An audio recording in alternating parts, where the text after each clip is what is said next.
what does your partner do that inspires you to want to be a better version of yourself? Okay.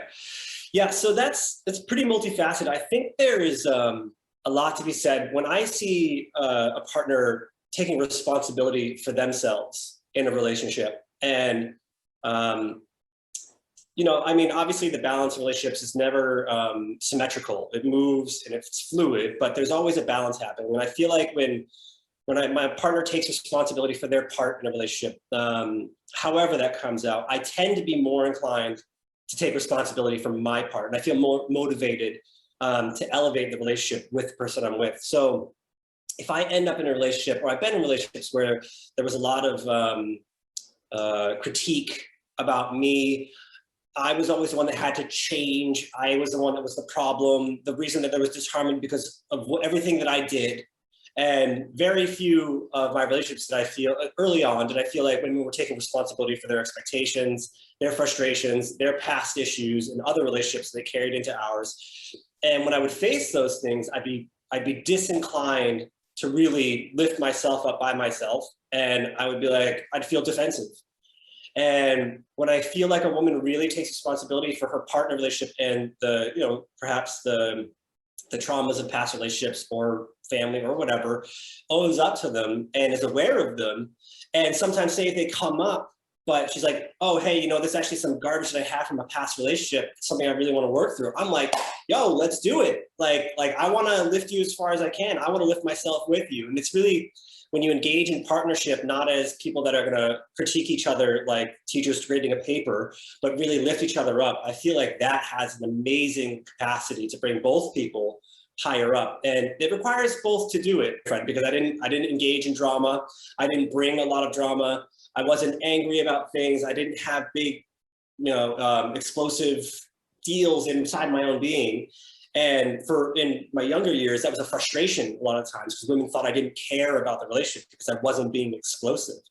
And, there's a sophomoric, when you're in your teens and 20s, where you feel like if you're not engaging in this volatile relationship that you're not growing.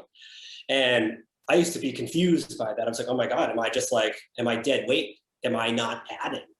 And so I learned later on, after being in healthy relationships, actually it was a really beneficial thing to bring in, because if someone does have stuff and you're not meeting that fire with fire, but you're actually meeting it with like a calm, collected approach, you can actually begin to undo those issues and actually help to reduce and elevate them. So yeah, I think that's like that teaming up for the greater good as a relationship thing is something that really motivates me in a relationship for sure. Oh, I love that. Thank you so much. Yeah. Do you have any other specific examples of what taking responsibility looks like?